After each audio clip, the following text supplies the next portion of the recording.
and excitement feels like it's building. And to me, that's kind of a word that needs to be brought up more.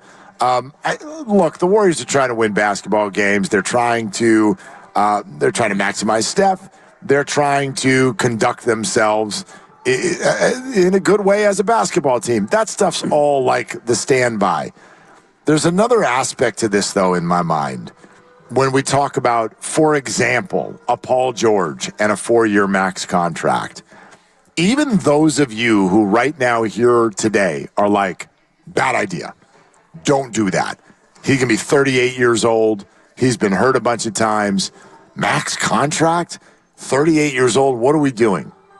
If that's your opinion, I think it's a fair opinion, but I'd also argue that even if you think that, the second it became reality, you'd be more excited than you were the minute before.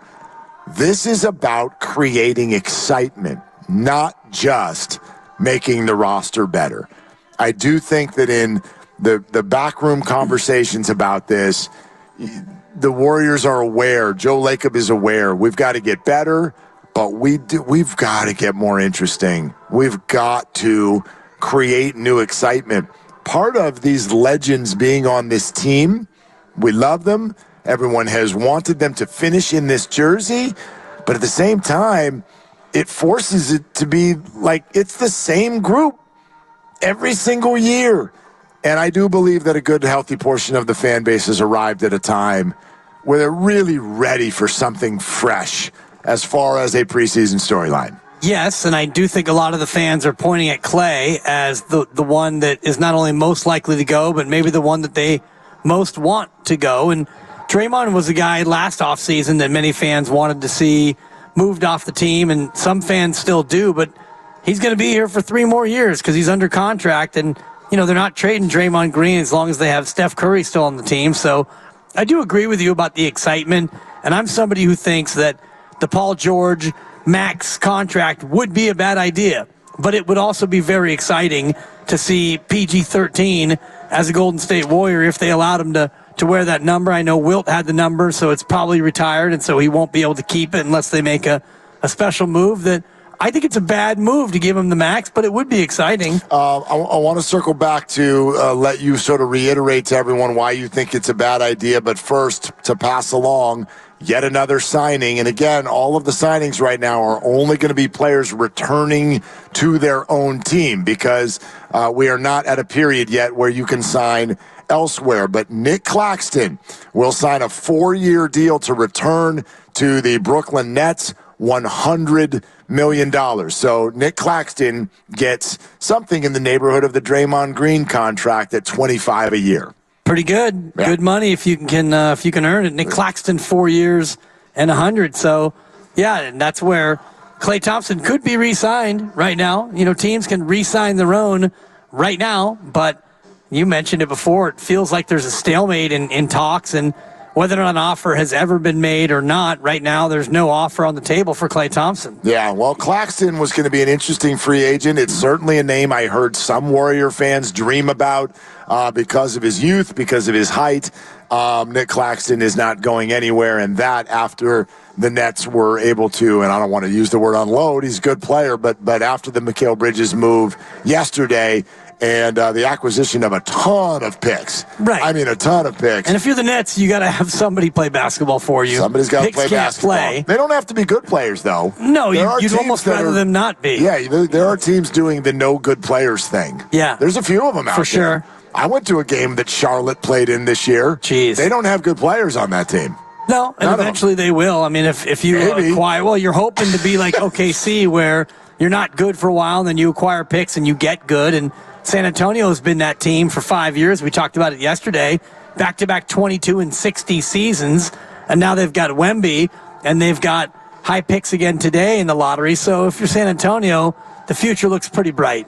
All right, back to what you said a minute ago in answering one of our main questions today, which is simply whether or not you think Paul George, max dollars, 4 years is a good idea or a bad idea. You said bad idea. Why? He's too injured. And this year he played 74 games in a virtual contract year. Now, he could take his player option and stay with the Clippers for $48 million. that's fine. But it's really virtually a contract year for Paul George. So stayed healthy, played well, and he was an all-star. And I look at his previous seasons where you see the game total, 56, 31, 54, 48.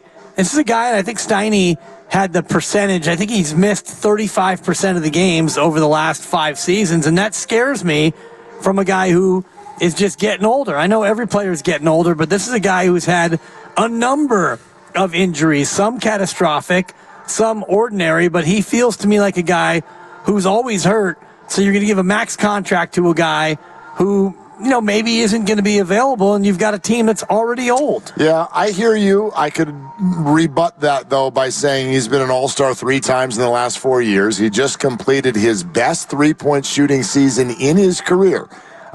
Just this season that just ended, and that was 74 games.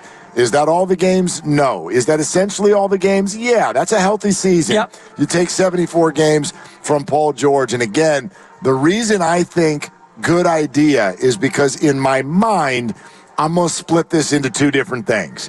To me, this is not a 4-year deal. It's 2 different 2-year deals.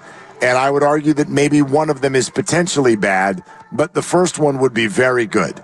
I think age 34 year and age 35 year at max dollars to be Steph Curry's clear-cut number 2 scorer on this particular Warrior team and match that 2-year deal up with the rest of Steph's career and Steve Kerr's as well, for that matter.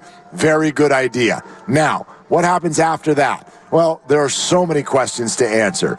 Is Steph still going to play? Is he still going to play on the Warriors? Draymond Green becomes an expiring contract that next year, if he even opts into his player option. Could you trade him if you wanted to at that point? Is Steve Kerr still going to be the coach? And all of the other questions that go into it. Has Jonathan Kuminga been extended? Is he on the team? Is Brandon Pajemski going to get his option picked up? Like, that's where we would be at that moment. And so, to me, there's so many ifs and so many questions that there will be so much potential money coming off of the books. Also, a salary cap that's gone up since then. You're not worried about Paul George making $55 million in 2027. If it's not good at that point, there are a number of things you can do to take care of that. You can attack that, to attack the whole roster in a different way. So therefore, I find it preventative of nothing on the back end. And on the front end, man, I think there's potentially a lot of fruit there. Well, you're taking the leap that you're going to find a team that's willing to take on a $55 million Paul George, which is not always easy to do that. Mike Dunleavy told you. No, but trades are hard. But you could keep him. I'm just saying. You can keep an aging player who's breaking down at $55 million. Well, but after Steph's career, if that's what it is, right. There's going to be some sort of a reset. I like what you're saying about 2 years here and 2 years there, breaking the contract down into 2-year increments, because the front 2 years, it could be good. And, I don't know if you're going to be able to stay out of the second apron and avoid those penalties. It feels like they're going to do everything they can to avoid those penalties, because then you start losing draft picks, and there's a lot of other restrictions that fall upon you when you are paying more than $190 million in overall salary. So I think that Paul George, if healthy, he can be a good number 2 for this team. Does it make you suddenly a top contender in the Western Conference? I don't think so, but that's really not the goal. I think the goal for this team is to do, in part, what you were talking about, get more exciting and bring in a clear-cut number 2. And if you do have Kuminga still and Draymond, you probably won't have Clay, and Chris Paul is likely to be the key piece in that trade.